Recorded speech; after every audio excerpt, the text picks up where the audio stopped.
Pessoal, vamos começar a nossa live aqui sobre mulheres na política. Tô esperando um pouquinho mais aqui, porque a Mafone teve um probleminha, que é a outra pessoa que vai participar comigo. A gente só tá esperando. Peço desculpas pelo atraso, que a gente atrasou um pouquinho para começar, né? E agradeço a paciência de todo mundo.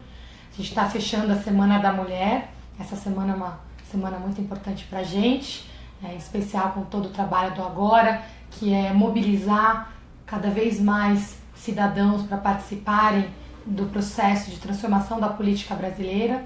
Então, o Agora, como vocês sabem, é um movimento cívico que tem como um dos grandes objetivos ser aí um movimento que pauta novas propostas de políticas públicas, muito focadas no combate das desigualdades.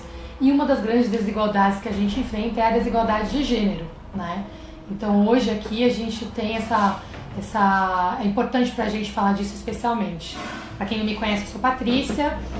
Hoje eu sou presidente de uma empresa de tecnologia e saúde, mas eu passei os últimos 18 anos trabalhando com consultoria. Tenho mestrado em gestão pública e trabalhei muito com o setor público em geral. Fiz muitos projetos com o governo federal, com cidades, estados. Então participei, acompanhei muitas mulheres na política, vi um pouco do dia a dia delas e como elas tiveram momentos desafiadores e mulheres se encontrando aí nesse processo. Então eu fiquei muito feliz com a temática de hoje para a gente refletir juntos aqui sobre isso, né? Eu vi que já teve alguns comentários que vale a pena a gente até endereçar, algumas pessoas falando, para a mulher participar da política, as mulheres precisam se unir. E eu olhei aquilo e falei, eu acho as mulheres tão unidas, né? Acho que a gente precisa se unir nessa causa como sociedade. Esse é até um ponto, um paradigma que eu faço questão de quebrar sempre. Muitas vezes eu vou em reuniões, né, seja no setor público ou mesmo no setor privado, onde tem muito homem na sala e pouquíssimas mulheres, principalmente em posições de liderança. E eu vejo às vezes esses comentários em tom de brincadeira, mas as mulheres não são unidas. Gente, eu queria só fazer uma pausa aqui e dizer, nós somos unidas sim. Essa história que mulher compete, que briga, não é verdade. Eu trabalho bastante no mundo corporativo e no mundo político, é muito o contrário, né? Então, a gente pode até ver assim, e admirar, elogiar, que tá com o sapato bonito, com a bolsa bonita, mas é totalmente diferente, muito pelo contrário. Eu acho que a gente tem tão poucas mulheres nesse espaço de liderança que a gente se ajuda, a gente trabalha com um tom muito colaborativo, né? E eu acho que essa é a conversa aí, que não é a conversa que eu acho que vai ajudar a gente a chegar em nenhum lugar. Eu vi que teve alguns comentários no site hoje sobre isso, então eu queria trazer até para esquentar aqui antes da gente começar a nossa live.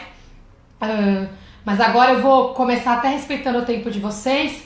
E a Mafone pediu desculpas, ela tá a caminho aqui. Ela chegando vai continuar a conversa mais um pouquinho. Então a gente quebrou em duas partes. Eu vou fazer a primeira parte e depois ela entra e faz a segunda aqui com vocês, tá bom? A primeira coisa que eu queria trazer é até o resultado da nossa live. Tem uma live que tá aí pra vocês com a pergunta de por que a gente acha que as mulheres não participam, né, da vida política, por que tem tão pouca mulher na vida política. E a gente deixou a live aí no ar para vocês responderem, né? Acho que ela ainda está até aberta aí para quem quiser responder, tá? Mas vocês vão ver aqui um pouco dos resultados.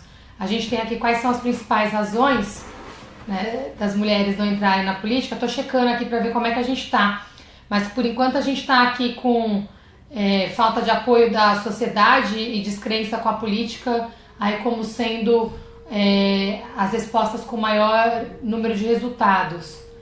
Tô pedindo aqui pro time checar se é isso mesmo, mas pelo menos para mim estava aparecendo assim.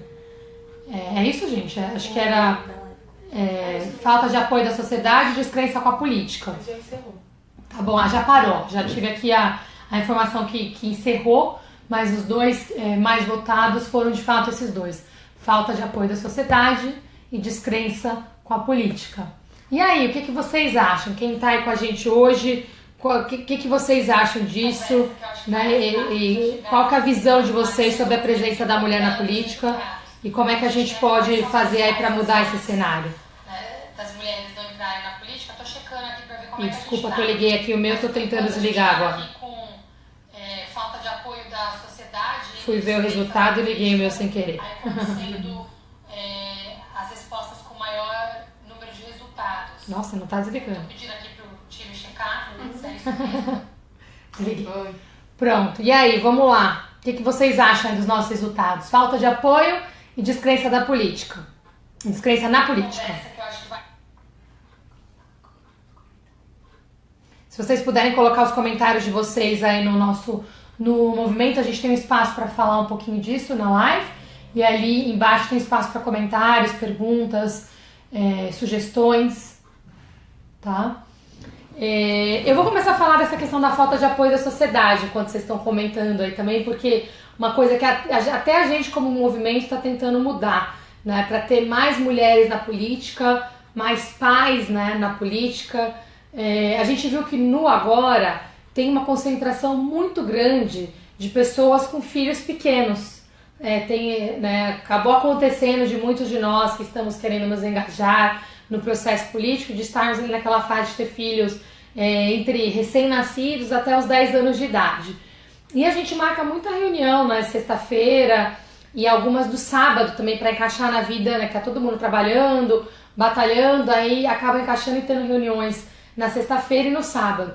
Uma coisa que a gente fez muito legal na última reunião foi dar espaço para as pessoas trazerem os filhos.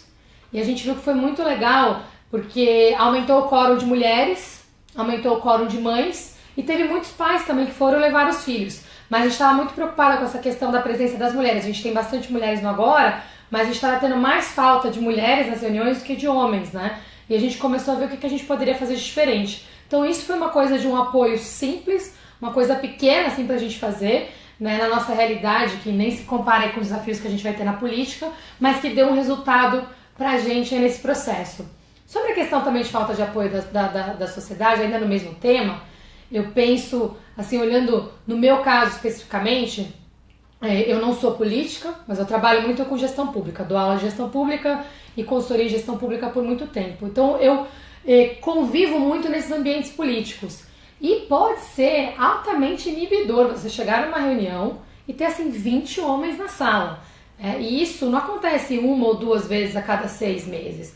Acontece todo dia. E mesmo para mim, né, já trabalhei com instituições financeiras, estou acostumada a conviver em ambientes com poucas mulheres na sala, mas na política é demais. Né? Você chega a um ambiente muito masculino. Né? Então acho que isso precisa mudar e as primeiras que entram é muito solitário. Se a gente não tivesse apoio da sociedade é muito difícil. É muito difícil mesmo. Então a gente agora, por exemplo, um apoio que a gente pode dar, que é muito claro, é o poder do nosso voto. Né? Todos nós vamos votar nas eleições esse ano. Vale a pena a gente olhar com carinho quais são as candidatas mulheres que tem para deputada estadual, para deputada federal, para senadora, para governador. Então é importante a gente olhar com atenção, porque sempre vai ter menos mulheres percentualmente, né? Por mais que a gente queira mudar. E para dar um apoio para essa mudança acontecer mais rápido, a gente precisa sim dar um olhar especial e um apoio maior para que as mulheres de fato engajem. Um outro ponto, que tem até a ver com esse exemplo que eu dei sobre o agora, a vida política é muito louca. Os horários são loucos, a quantidade de viagens. Eu, que trabalhei com esse mundo, mas muito mais com projetos de gestão pública, nos últimos 6 anos, teve semanas que eu chegava a ir para 4, 5 cidades na mesma semana. Né? Eu tenho 2 filhas de 3 anos. É uma vida muito dura, né? Se você quer estar presente na sua casa, quer estar presente com a família, vocês acompanham os debates que tem ali na TV Senado, na TV Câmara. Eu fico olhando aquilo, tem reuniões que vão até as 4 da manhã, né? O pessoal para, intervalo. Então, como é que a gente muda esse modelo de trabalho para ser um modelo mais inclusivo, mas também mais produtivo? Então eu lembrei desses pontos assim, porque esses eu vivi muito na pele e vivo até hoje, né? Tô aqui, eu acabei de chegar de viagem, ainda não vi minhas filhas, né? Eu viajei segundo, tive que fazer uma viagem internacional e é um drama que a gente vive hoje, né? Como é que a gente tem esse apoio, não só em casa da família, mas também da sociedade, pra gente de fato entender, a gente quer mudar, então como é que a gente muda de verdade esse modelo de trabalho que ainda é extremamente masculino e individualista, né? Individualista no sentido de que você pressupõe que a pessoa não tem família ou por aquele período abdica daquilo. Eu acho que política é um serviço público sim, né? Sem dúvida, é um serviço, mas esse serviço ele tem que ser feito de uma forma que seja minimamente equilibrada para as pessoas continuarem conseguindo ter um mínimo de balanço, né? Mas vou olhar um pouquinho os comentários aqui, porque eu começo a falar disso e para mim é um tema realmente muito importante. Então, quais são os comentários que estão surgindo aqui? Um aqui da Rosinha Estevão de São Paulo: como podemos ser mais ativas dentro desse meio, estando em casa, cuidando do lar e da família? Rosinha, é exatamente do que eu estava falando aqui. Acho um desafio muito grande para todos nós. Eu, particularmente, tenho me feito essa pergunta todos os dias. Eu acho que a gente tem que fazer no limite do que dá pra gente fazer no momento. Você sabe que todos os membros do Agora, quando entram, fazem o compromisso de se dedicarem ao serviço público por pelo menos 2 anos na sua vida. Eu senti pessoalmente que a minha forma de contribuir agora era através de movimento cívico, porque eu tenho minhas filhas pequenas, eu preciso ter essa flexibilidade para estar próxima delas, então hoje eu atuo em saúde e tecnologia no setor privado e no Agora como movimento cívico. E também dou aula de gestão pública, né, como voluntária no meu tempo livre em vários lugares. Mas tem que ser uma fórmula que a conta fecha, sem dúvida, porque, né, a gente tem família, tem lá todos nós, acho que homens e mulheres, mas esse é um debate muito importante para ser tido de fato.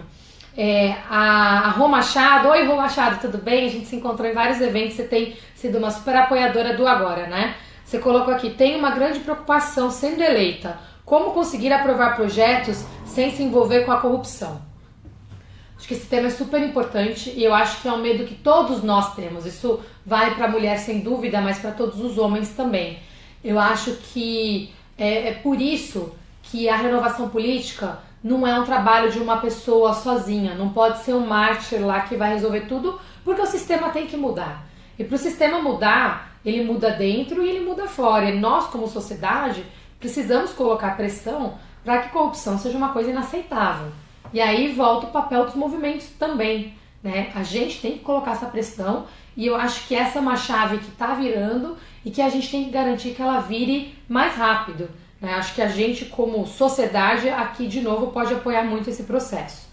A Maria do Carmo, de Oiricuri, em Pernambuco, colocou aqui: quero fazer parte da política do município que moro, mas não encontro espaço. Como fazer para dar o primeiro passo? Olha, Maria do Carmo, essa é a pergunta que todos nós estamos nos fazendo, né? Até agora, com a nova legislação que passou, esse processo de renovação política fica ainda mais fechado. Não vai ser fácil para mulheres, não vai ser fácil para homens darem o primeiro passo, se a gente é de fora do mundo político. Mas uma coisa que a gente pode fazer é se ajudar. Então, no Agora, até uma parte dessa iniciativa que a gente está fazendo na Semana da Mulher, nós como mulheres estarmos aqui discutindo quais são os nossos desafios, quais são as formas da gente se apoiar, criar redes, né, de colaboração, sem dúvida.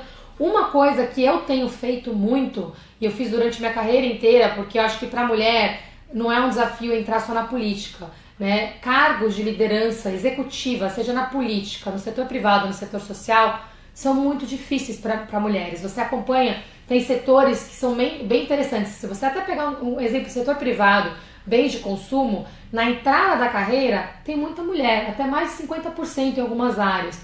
Conforme você vai assumindo posições mais sênior, as mulheres vão desaparecendo. E isso bate com várias questões.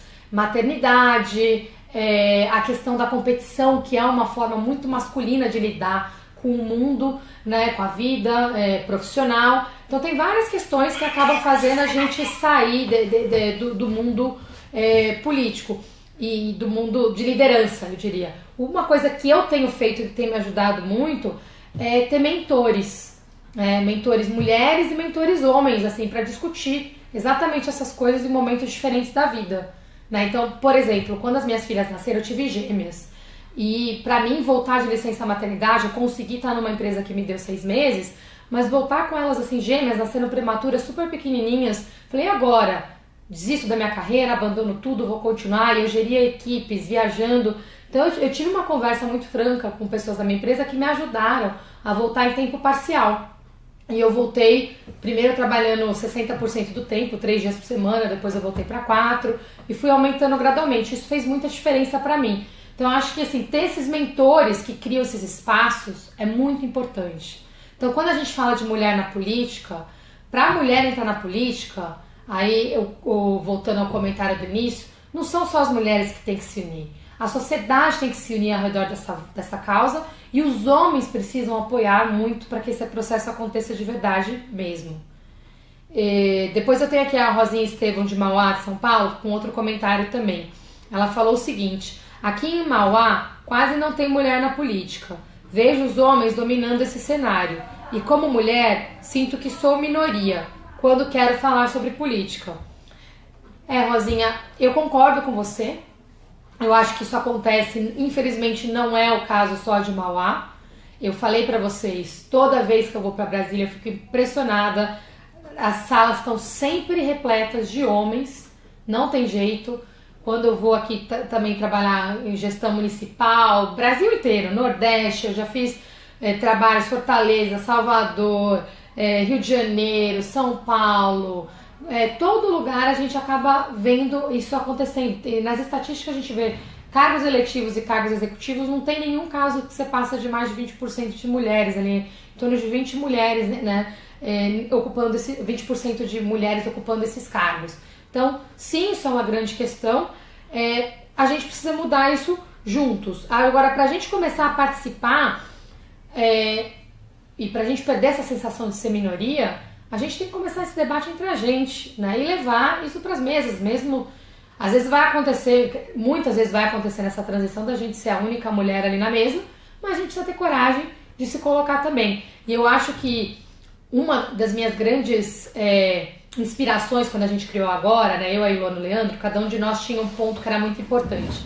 Pra mim, eu sempre sonhei com Agora assim, nessa rede de apoio mesmo, né, de pessoas que querem transformar a forma de fazer. E é muito difícil fazer sozinho, mas se você sente que você tem um grupo te apoiando, mesmo que ele não esteja ali na sala naquele momento, você tá lá sozinha, mas você tá apoiada pelo grupo. E se alguma coisa ali deu errado, você conta com esse suporte do grupo fora, né? Então, pra mim, uma parte essencial da lógica do Agora é isso, é a gente se ajudar, né? E aí você complementou aqui, né, Rosinha? Eu vejo também que as próprias mulheres não votam em outras mulheres. Como podemos mudar isso? Isso é o que eu te falei, que eu realmente acho que a gente precisa dar uma atenção especial. Se todo mundo aqui combinar, olha, quando eu for escolher meu candidato, eu vou olhar primeiro quais são as mulheres que tem lá. Se tem uma mulher que é boa, que eu gostaria de votar, vou votar nela, eu acho que muda, né, de figura, porque a gente tem pouquíssimas mulheres ainda, mas a gente pode mudar isso. O André Oliveira colocou aqui: desestimula um pouco encarar o ambiente altamente machista e altamente corrupto. Eu concordo, André, eu penso nisso todos os dias, assim, cansa. Essa coisa do machismo, até antes da gente começar aqui o live, eu tava conversando com a Laura e a Elô, que são pessoas da nossa equipe de comunicação, e cansa, é realmente cansativo. E eu falei pra vocês, é cansativo na política, no mundo corporativo, e quanto mais mais você consegue lutar por espaços, mais solitário fica, mais difícil fica. Eu queria dizer que fica mais fácil, mas não fica, né? Eu agora, com as minhas duas filhas pequenas, assim, eu consigo dar exemplos de machismo diários que eu vivencio na minha vida, em todos os lugares, e a gente precisa ter coragem de continuar seguindo em frente, porque eu até brinco que eu fiquei mais, assim, defensora dos direitos das mulheres depois que eu comecei a ocupar posições de liderança e depois que as minhas filhas nasceram. Porque você começa, assim, a maternidade combinada com o cargo executivo, é um choque de realidade com como a nossa sociedade ainda é machista, né? Por isso, eu tô aqui, quando as meninas falaram, vamos fazer o live, eu faço questão de ir sim, cheguei de viagem, mas é um ponto importante que a gente tem que mudar e não dá pra mudar sozinho. O Victor colocou aqui uma pergunta que eu acho muito legal. Você acha a licença maternidade compartilhada entre o pai e a mãe uma boa ideia? Victor, eu acho uma ótima ideia, tá? Eu não sei como é que vai ser isso no Brasil, mas eu vou dar um exemplo. Quando eu era estudante, eu tive a chance de ter uma bolsa de estudos e eu passei um tempo estudando na Europa. Eu morei um tempo na Espanha e morei um tempo na Suécia. A Espanha é um ambiente ainda bem parecido com a nossa sociedade aqui, com relação a essa questão do machismo, mas na Suécia a licença maternidade é dividida entre homem e mulher. Tem uma diferença, não é uma licença nem de 4 nem de 6 meses, é de 1 ano, que você pode até estender por mais tempo.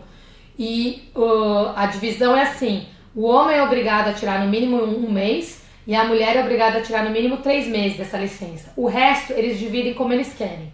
Uma parte é do homem e uma parte é da mulher. Eu tinha um casal de amigos que eu era, né, estudante na época, então eu fiquei na casa deles, né, morando na cozinha deles lá por um tempo.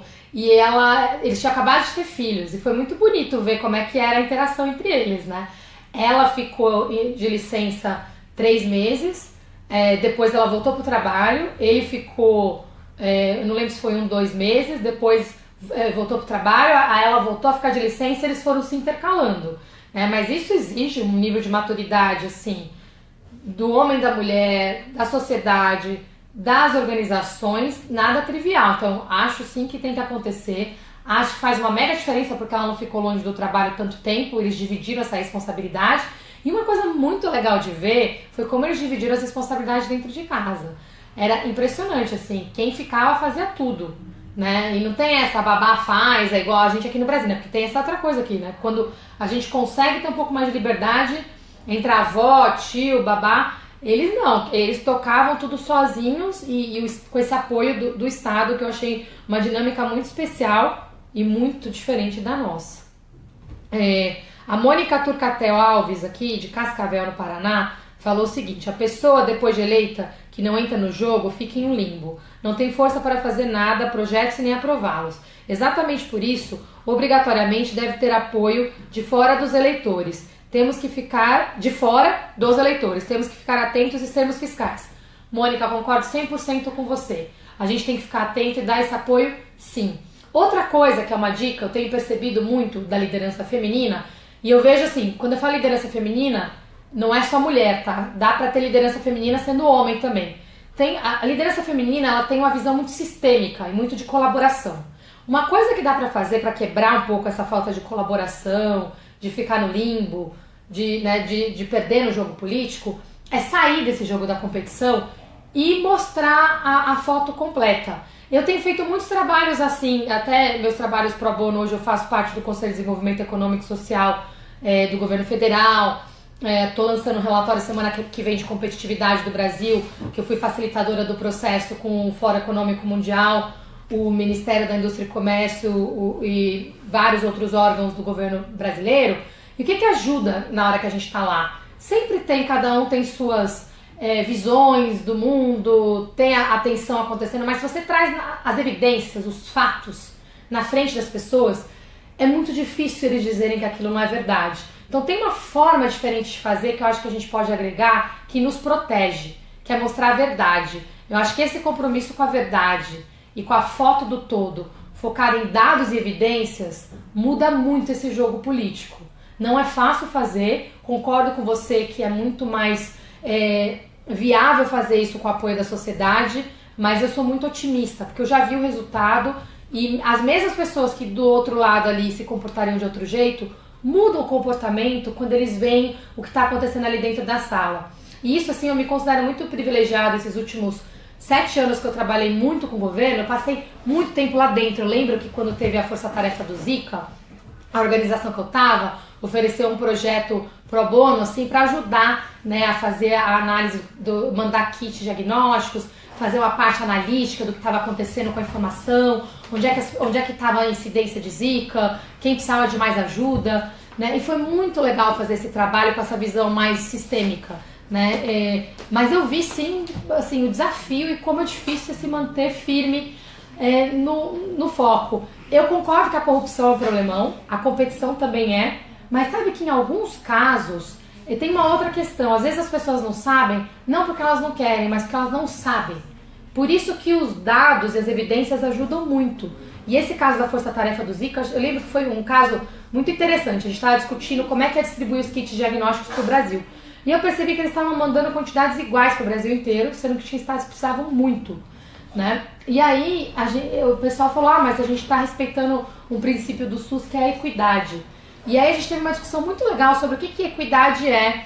Né? Equidade não é mandar igual para todo mundo, é mandar mais para quem precisa. Eu até usei aquela charge que tem uma escada, que tem 3 pessoas com alturas diferentes tentando ver um jogo de futebol, né? E aí equidade e igualdade são 2 coisas diferentes. Igualdade você vai lá e bota uma escada do tamanho igual para todo mundo, só que o baixinho continua não vendo e o mais alto continua vendo o super.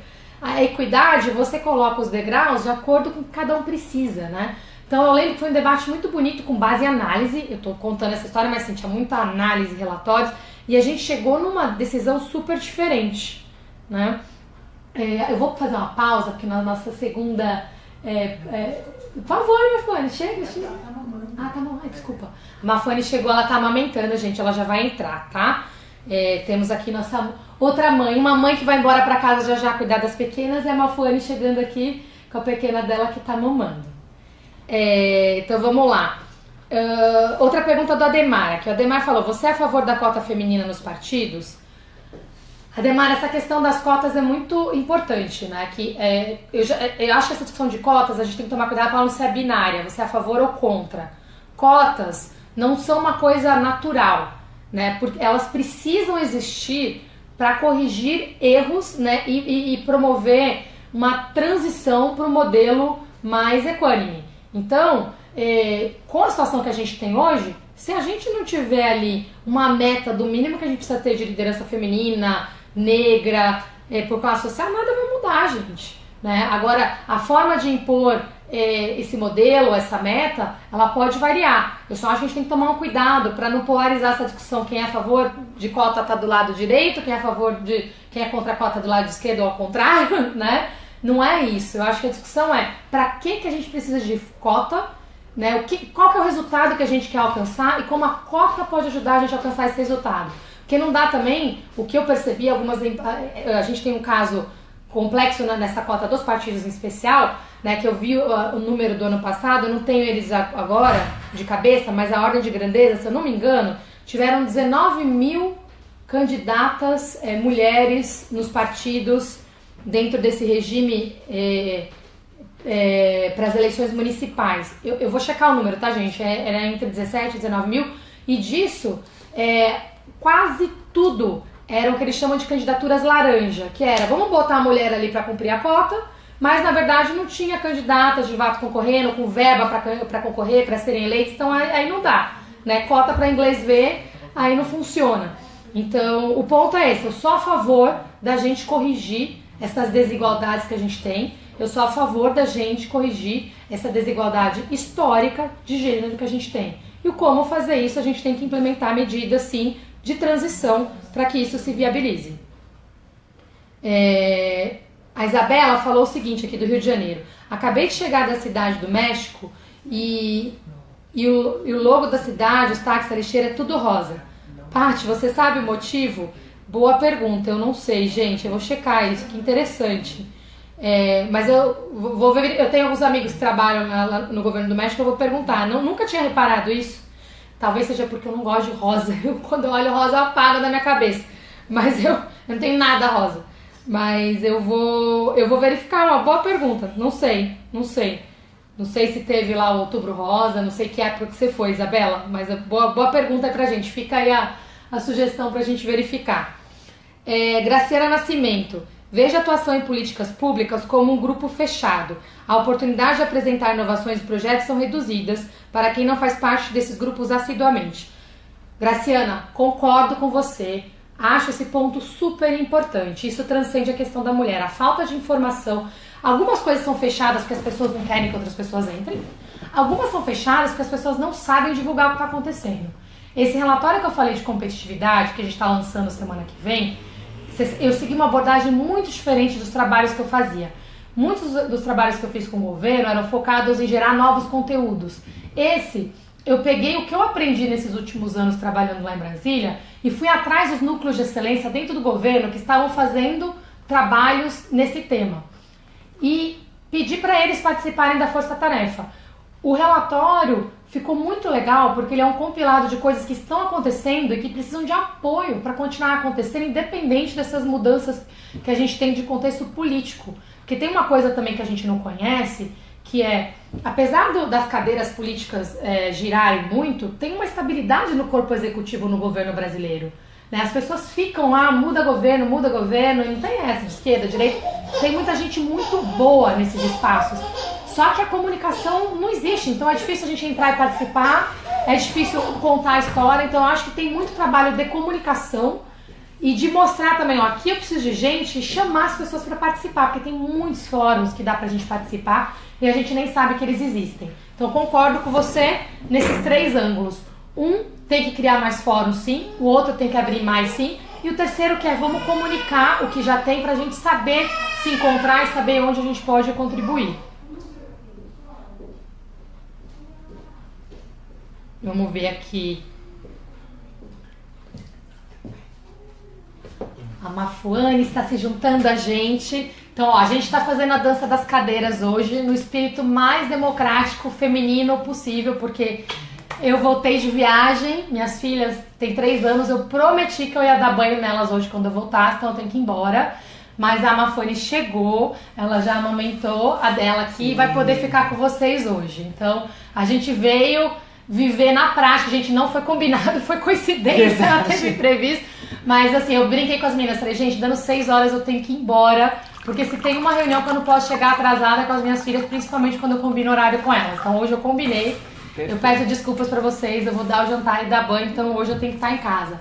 Beijão, obrigada, eu continuo participando nos comentários a caminho. Mafu, passo aí pra você. Muito bom, obrigada. Vou aqui abrir já pra gente continuar.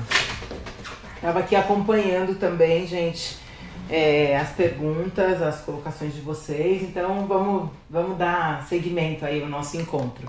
Então, queria dar boa tarde, boa noite para vocês. É um prazer estar aqui hoje. A gente está numa semana super intensa. Que bom que a gente não localiza mais a discussão sobre as mulheres no Dia Internacional da Mulher. A gente já vem falando sobre a semana, sobre o mês da mulher.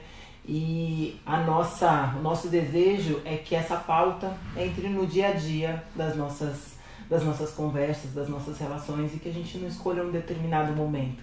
Porque a gente, nós somos metade da população e não dá para você excluir metade dessa população das discussões mais relevantes para o desenvolvimento do nosso país. Então hoje a gente está aqui, então eu estava vindo para cá acompanhando todas as discussões que vocês estavam fazendo, então vamos dar seguimento aqui.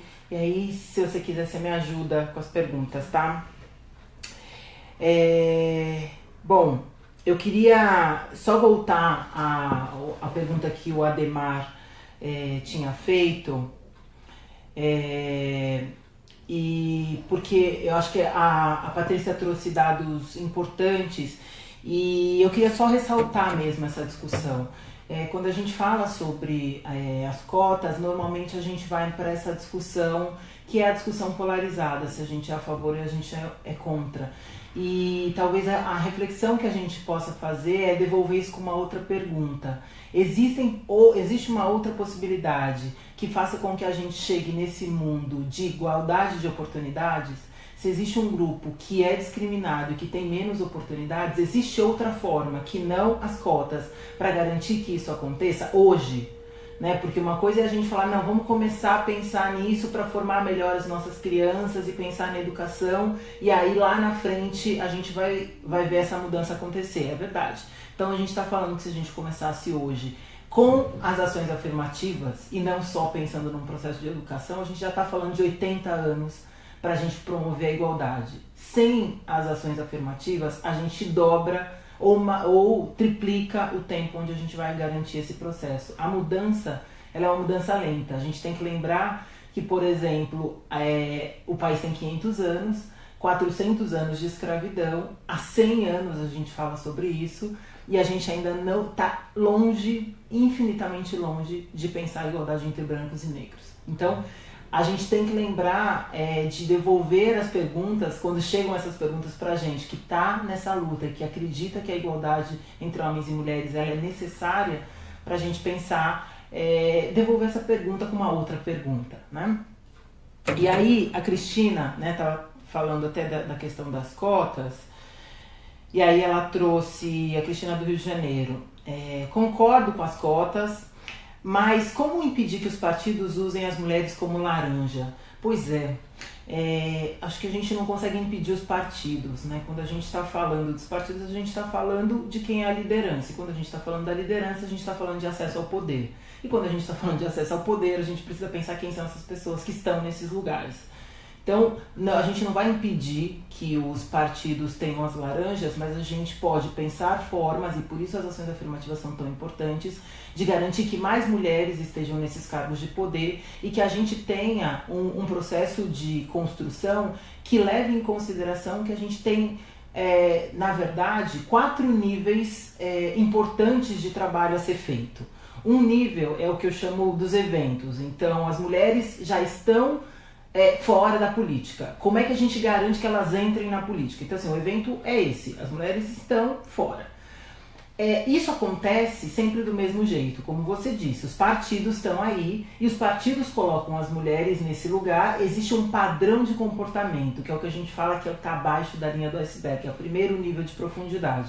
Então a gente precisa fazer uma discussão sobre quais são os padrões de comportamento que acabam sendo recorrentes em todos os partidos, que fazem com que as mulheres não ascendam ao poder e que faz com que a gente mantenha essa lógica das mulheres sendo usadas. Então, essa pesquisa que a Paty trouxe está falando de 18 mil mulheres que foram candidatas que não tiveram um único voto, nem o próprio voto delas. Então, isso é muito sério. Então acho que tem esse segundo nível que é a discussão dos padrões. Um terceiro nível importante é a gente entender que a gente vive numa sociedade que é desigual. Então existe uma estrutura sistêmica montada para garantir que as mulheres permaneçam nesses lugares onde elas estão, que existam lugares de mulheres e lugares de homens, que existam jeitos de funcionar que funcionem mais ou menos. Então, a mulher não funciona na política porque ela é muito emotiva. Então, assim, você começa a entrar nesses estereótipos, esses estereótipos criam padrões de comportamento e, portanto, fazem com que as coisas aconteçam sempre do mesmo jeito. E um quarto nível, que eu acho importante da gente discutir, é os modelos mentais, né? Da onde que a gente parte? Exatamente disso que eu estava trazendo. Existem lugares de mulheres, existem lugares de homens. Então, se esses lugares existem, como é que você constrói essas novas possibilidades se você não muda o jeito de raciocinar? Então, está na hora da gente entender que a gente tem que ser mais inclusivo, usar mais o e menos o ou. Então, ou isso ou aquilo. Ou a gente inclui as mulheres, ou a gente pensa na educação. Não, a gente tem que incluir as mulheres hoje, a gente tem que pensar no desenvolvimento das mulheres hoje, a gente tem que pensar nos novos modelos educacionais que formem novos modelos para a gente chegar onde a gente acredita. A Elisa de São Paulo. Mafone, como foram os seus retornos da licença maternidade? O que o Brasil precisa mudar e melhorar nesse sentido para ser mais humano com as famílias? Ótima pergunta, Elisa, ótima. Essa é uma pauta que eu acredito muito, que as mulheres, a gente não deveria nos separar dos nossos filhos até os 3 anos de idade. A primeiríssima infância é o momento mais importante e mais relevante para o desenvolvimento da vida toda. Se não resolver, se não estiver próximo nesses 3 primeiros anos, está perdido? Não, não está. Mas é fundamental e a coisa mais importante nesses 3 primeiros anos é o carinho, é o cuidado, é a família. Então, garantir para uma mulher e para o homem um processo de plenitude na maternidade e da paternidade é fundamental. A minha decisão em relação aos retornos à maternidade foi um pouco diferente da maioria, e essa é uma defesa que eu faço. E aí vou contar uma historinha muito rápida, né? A gente ainda não se conhece, mas vai ser um prazer conversar mais sobre isso. Mas quando nós decidimos ficar grávidos, e eu sempre digo isso no plural, porque eu acho que é isso, a mulher não engravida sozinha, né? São sempre 2 nessa relação. Ele só não tem barriga, mas todo o resto do processo vive junto. A gente tomou uma decisão que era, eu ia ficar de 7 meses de licença maternidade, que essa era a minha oportunidade, e ele queria muito ser pai. E no Brasil a gente é pouquíssimo democrático, ele tem 5 dias para fazer uma coisa que ele não fez a vida inteira, que é aprender a cuidar. Porque a gente não faz isso com os homens, a gente não dá bonecas, a gente não estimula os meninos a cozinhar, ter brinquedos, a passar, não estimula. Quem ganha esses brinquedos são as meninas. Então, quando a gente não faz isso e a gente, né, diz agora em 5 dias você vai resolver, não acontece. E aí meu marido queria muito ser pai, então a gente decidiu que iríamos então nos dar essa possibilidade. Isso é uma possibilidade que eu tive. Ele ficou 1 ano de licença paternidade. E isso é porque a gente queria viver isso de uma forma mais intensa, de rever esses modelos, de pensar, então, eu sou uma executiva e eu não gostaria de ter que escolher entre ser mãe e ser uma executiva, e para isso acontecer, sempre alguém fica. Alguém fica para cuidar dos filhos. Se não é a mulher, é a empregada, é a babá, é a mãe, é a avó. E aí a gente vai criando, e nunca é o pai, né? Então você sempre pergunta para a mulher. E a gente queria um pouco quebrar todas essas questões. Então ele ficou 1 ano no meu primeiro filho, essa é a minha segunda, a minha bebê. Ela está com 9 meses e o Mudrik tem 4 anos. E isso foi uma experiência transformadora, absolutamente incrível. Porque homens que são presentes na vida dos filhos, eles formam crianças mais seguras, muito mais desenvoltas, com menos papéis de homens e mulheres, muito mais amorosas, e a relação familiar é diferente. Então a gente sabia e queria muito viver, e a gente vivenciou isso na pele. Só que para fazer isso, você tem que lutar contra tudo que as pessoas dizem. Então eu fui muito julgada, né, no sentido de dizer, nossa, você voltou a trabalhar e agora você viaja 15 dias por mês, e aí seu filho fica com quem? Eu falo, então, com meu marido. E as pessoas falavam, não, mas assim, você não encontrou ninguém para ficar com seu filho? Eu falo, então, o meu marido. Mas ninguém. E eu falava, gente, que loucura é essa? Né? A ideia que as pessoas têm sobre os homens na nossa vida. Então essa foi um pouco da minha experiência, tem uma série de coisas que foram bacanas nisso, de desafiar. E uma das coisas também que eu decidi fazer nesse processo foi mudar a minha relação de trabalho e dizer, o meu filho, se eu vou passar 10 dias do mês e eu quero amamentar até os 2 anos, ele vai junto comigo em todas as minhas viagens. E ele foi. E eu fui junto, ele foi junto comigo e só nós dois. E ele viveu muitas das minhas viagens e tudo mais. E agora com a Makini, também faço a mesma coisa. Acabei de voltar de Londres, de um intercâmbio que nós fizemos com policiais. Porque né, a polícia do Reino Unido, eu trabalho com enfrentamento à violência contra as mulheres, no Instituto Avon, e aí a gente selecionou as melhores práticas de enfrentamento à violência das polícias no Brasil para fazer um intercâmbio com a polícia do Reino Unido, que é uma das 5 melhores polícias do mundo. E aí eu ia ficar quase 10 dias fora, e eu falei, bom, eu estou amamentando, e assim como eu fiz com o Mudrik, eu quero amamentar pelo menos até os 2 anos, então a Makini foi para todas as reuniões. Reuniões na embaixada, reuniões dentro da polícia, as reuniões dentro das universidades, porque a gente precisa construir novos modelos.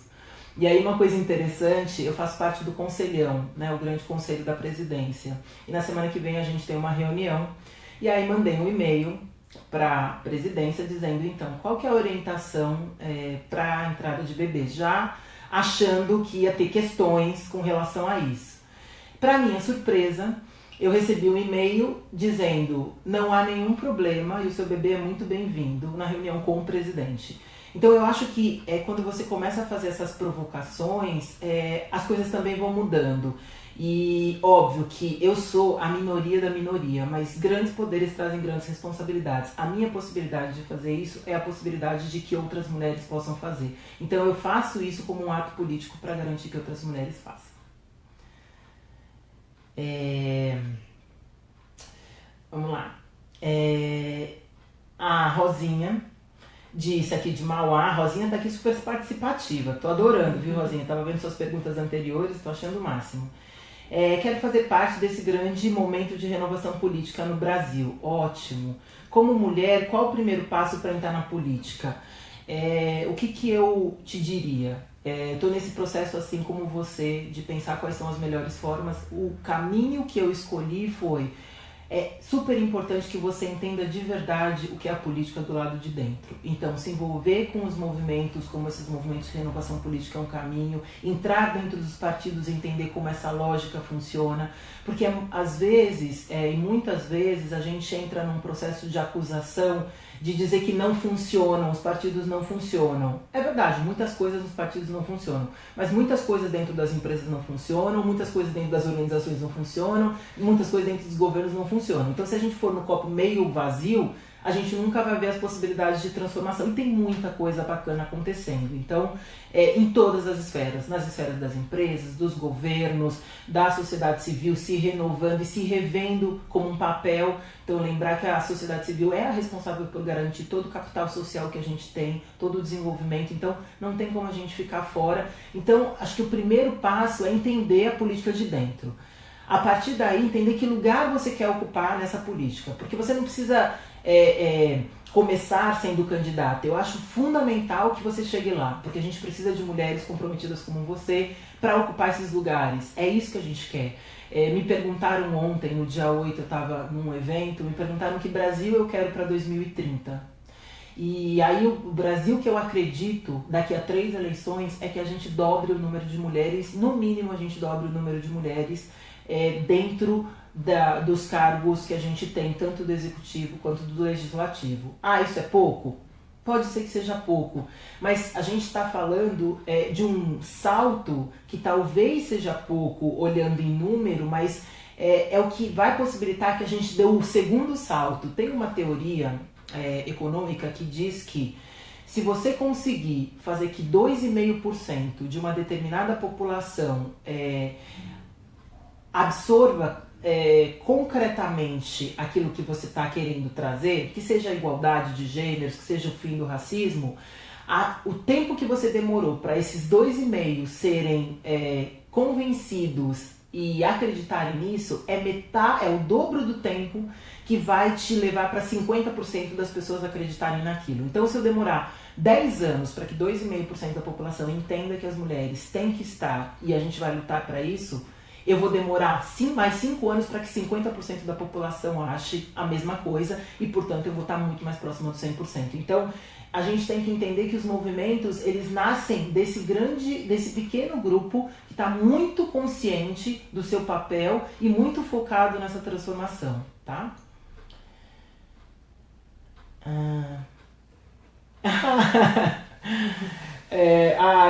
Aqui eu tô recebendo aqui que a bebê tá super bem cuidada, ela tá andando por aí, porque é assim, ela é uma pessoa que transita e tá super bem com as outras pessoas. Obrigada, meninas.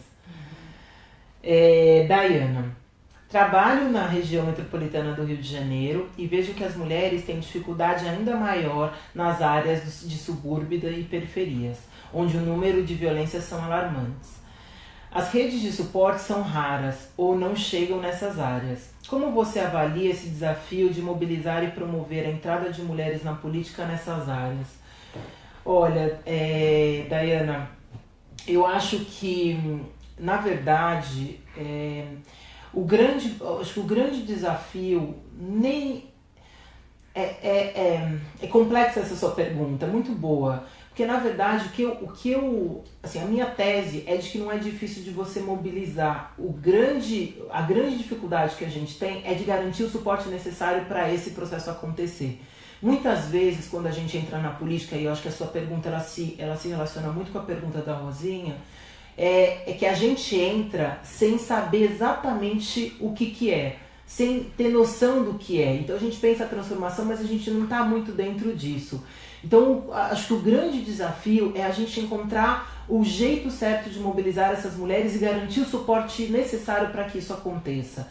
Então, acho que tem um processo de ganhar musculatura emocional fundamental. Então, a gente tem que pensar que o desenvolvimento dentro desse campo, que é a política, ele é um campo com muito poder, e lugares com muito poder, eles são perversos na mesma medida que o poder que você tem. Então, se esse lugar é um lugar com muitos poderes, a gente precisa estar estruturado para pensar nesse processo e ter um suporte para garantir isso. Por isso a sororidade é tão importante, por isso toda a discussão que a gente faz de mulheres votarem em mulheres. Se a gente votar em mulheres, não tem outra possibilidade. Então, e por que não votam? Né? Lembram daquelas do iceberg que eu trouxe de profundidade de discussões? A gente tem uma estrutura sistêmica e modelos mentais que fazem com que a gente acredite que homens devem estar nesses lugares. Então, eu diria que o desafio que é seu e que também é meu, Dayana, da gente pensar como garantir esse suporte. Dentro do movimento a gente tem olhado muito para isso, né? Tem algumas esferas de processos que precisam acontecer. Primeiro a gente tem que desenvolver as lideranças femininas. E entender, porque o que acontece? Desde muito cedo, mulheres e homens aprendem coisas diferentes sobre o mundo, né? Então quando a gente endereça o rosa, né? A Paty estava aqui dizendo que ela não gosta de rosa, eu também tenho minhas questões com o rosa. E a gente sempre coloca as meninas de rosa, os meninos de azul, e aí a gente vai construindo o mundo das princesas, o mundo dos guerreiros, né? Porque é isso, a menina é princesa, a menina é guerreiro, né? Inteligente, forte, né? E aí a gente constrói que mundo é esse para as mulheres, que é o mundo privado, que mundo é esse para os meninos, é ser astronauta, é viajar o mundo, é ser piloto. Então, os brinquedos vão dando essa ideia de imaginário. E não só isso, né? As pesquisas mostram que meninas a partir dos 5 anos, 6 anos, já acham que os meninos são mais inteligentes que elas. O que a gente precisa ensinar para as nossas meninas? A serem lideranças. Porque a gente não ensina isso para as meninas. E o que a gente precisa ensinar para os meninos? A serem vulneráveis. E vulnerabilidade não tem nada a ver com fraqueza. Tem a ver com a possibilidade de você encarar a frustração de uma outra forma. É a possibilidade de se conectar com as pessoas. As pessoas mais vulneráveis são as mais criativas, que melhor se conectam com o mundo e que melhor lidam com seus processos bacanas, suas fortalezas e suas dificuldades. Então, esse é o tamanho do nosso desafio. Então, pensar as lideranças. Um outro lugar a gente precisa olhar para as esferas de poder e acesso ao poder. Do que a gente está falando? As ações afirmativas, elas são fundamentais e sem elas a gente não vai chegar nesse lugar. E a gente precisa fazer uma discussão maior, que é a discussão sobre racismo, machismo, sexismo. São as raízes ideológicas que fazem com que a gente construa esses modelos de pensamento.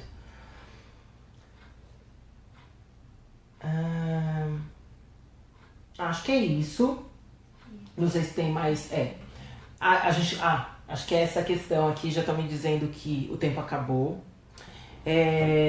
Tem outras perguntas e aí a gente pode endereçar isso numa outra live. Dizer que, bom, gente, é isso. O desafio, ele é um desafio gigante.